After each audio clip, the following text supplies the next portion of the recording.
January 1983, a fire rages in South Boston.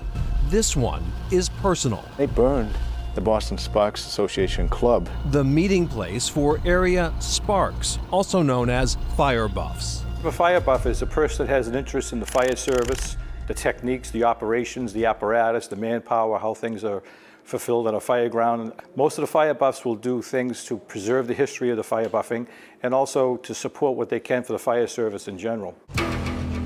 By this point, investigators had in their possession Nat Whittemore's video of the Garrity Lumberyard fire. In the book, Burn, Boston, Burn, retired ATF agent Wayne Miller details how the video helped crack the case. First job, identifying the man waving the gun. First surprise, it was a Boston police officer, Robert Grabluski. When we first interviewed him, just said that he was a fire buff and he always wanted to be a firefighter. And he liked going to fires. And this group that he was with were just fire buffs, and they liked taking pictures, and he had lots of pictures. Miller says another clue sat in plain sight during Grabluski's interview at his home, a firebox. A number of them had been stolen throughout Boston in an effort to slow down response times to the fires, according to Miller. From that moment, Grabluski was a suspect. He told us he got it at a flea market. Very bold-faced, lied quite well to our faces. That was November of '82. We still couldn't make an arrest because we had insufficient evidence. Investigators now had a focus, but it was another 14 months before they could make an arrest. Authorities brought Grabluski in on charges related to stolen car parts, giving them leverage over him. We told him that he was now going to be arrested for a felony with the stolen vehicle and stealing the parts for his vehicle. And when the ATF asked about the string of arsons, Grabluski broke. One of our ATF investigators, he said 6 guys in this room with badges and only 5 deserve to have them. Mr. Grabluski just dropped his head down, and about 30 seconds later he looked up and said, "What do you want to know?" That night he confessed to about 30 fires. I personally started getting ill. I was getting nauseous. I couldn't believe what I was listening to right in front of me. But who was Mr. Flair? At this point, no one at the ATF knew about his letter. When Robert Grabluski was arrested, he told us about the letter, and we sent one of our agents out to look for it. Went over to Boston Police, and they pulled it out of the file drawer. The letter was sent to ATF laboratory. They enhanced the fingerprints and actually came up with a usable fingerprint that was identified as being one for Greg Bemis.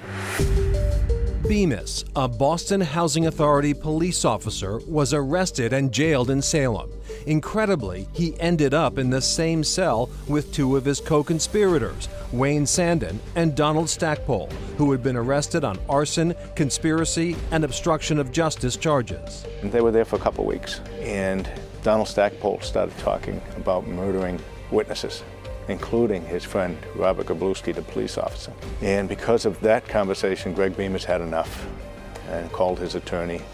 And on a napkin, they actually came up with a plea agreement for 30 years sentence for his full cooperation. In all, 9 people were arrested. We ended up doing 2 trials. Stackpole was like a 6-week trial in front of Judge Zobel, and then Ray Norton, who was a Boston firefighter. And his trial was, a month or something, and both were convicted. The case still haunts the Boston Sparks Association. Their building was torched out of revenge because 2 of the arsonists were denied membership. But even worse, 2 of the members of that ring were members here, yes. the building was destroyed, but the Sparks started over, now headquartered in a historic firehouse in Boston's Fort Point neighborhood. It serves as their meeting place and home to the Boston Fire Museum. Today, the Sparks perform a valuable service at fire scenes, operating out of this state-of-the-art support truck.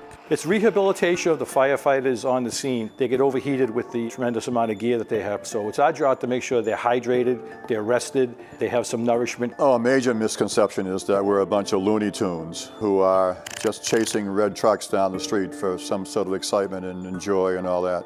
That's not the case at all.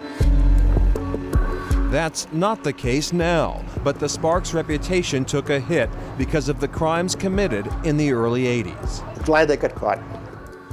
glad they got caught, because they were doing bad things. You know, nothing wrong with being a spark, but they went overboard. They committed crime. And Wayne Miller says the prison sentences served by the arsonist range from 2 to 22 years. Right, except for one of the arsonists, Lenny Kendall. He served a sentence of probation. He was only involved with 2 of the fires at the very beginning of the conspiracy. Actually, he went on to serve in the Air Force after that. Nearly 40 years later, another message from Mr. Flair.